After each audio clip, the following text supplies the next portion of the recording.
అందరికీ నమస్కారం అండి. ఈరోజు మేము ఉదయాన్నే నిద్ర కూడా లేవక ముందు దాదాపు 20 మంది పైన పోలీసులు మా ఇంటి దగ్గరకు రావడం జరిగింది. అలాగే కింద ఇంకెంతమంది ఉన్నారో అపార్ట్మెంట్ మొత్తాన్ని కూడా పోలీసులు వచ్చి చుట్టుముట్టి భయభ్రాంతులకు గురి చేసి ఈరోజు మా ఇల్లు మొత్తం స్వాధీనం చేసుకొని చెక్ చేయడం జరిగింది.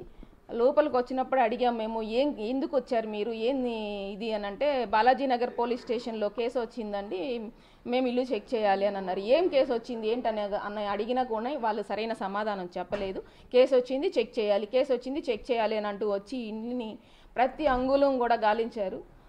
ఈవెన్ బెడ్లు కాడి నుంచి బియ్యం బస్తాలు, పప్పు గిన్నెలతో సహా లాగి చెక్ చేయడం జరిగింది. కానీ వాళ్ళకి ఎక్కడా కూడా ఏమీ దొరకలేదు. 20,000 రూపాయలు డబ్బుల్ని అక్కడ పెట్టుకొని ఇంకెక్కడన్నా ఉందా అని అనేసి ఫోర్స్ చేస్తూ ఉన్నారు.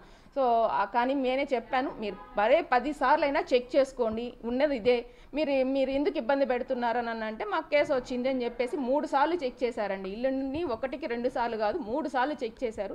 3వ చెక్ చేసే సమయంలో ఎమ్మెల్యే సీతారెడ్డి గారు రావడం, ఆయన గట్టిగా ఇలా ఇబ్బంది పెట్టడం కరెక్ట్ కాదు, కేవలం తెలుగుదేశం పార్టీలో పనిచేస్తున్న నాయకుల్ని ఇలా ఇబ్బంది పెడుతున్నారు వాళ్ళు అని క్వశ్చన్ చేసిన తర్వాత వాళ్ళు వెళ్ళడం జరిగింది. నిజంగా చాలా దారుణం అండి. తెలుగుదేశం పార్టీలో పనిచేయడం తప్ప, తెలుగుదేశం పార్టీలో మేము ఉండడం తప్ప, అంటే తెలుగుదేశం పార్టీని రేపు గెలుస్తున్నారు అనే భయంతో వైఎస్ఆర్సీపీ పార్టీ వాళ్ళు ఈ విధంగా చేయడం అనేది నిజంగా దారుణం. మీకు ఓడిపోతారనే భయంతో ఇలా చేస్తున్నట్టున్నారు. దానికి సరైన గుణపాఠం వాళ్ళకి త్వరలోనే ఉంటుందండి. ఇలా ఈ చుట్టుపక్కల అందరూ కూడా భయభ్రాంతులకు గురయ్యారు. అంతమంది పోలీసులు ఒక్కసారిగా రావడం, ఇల్లుని చుట్టుముట్టడం, ఇలా చేయడం అనేది చూస్తున్నారు మీరు.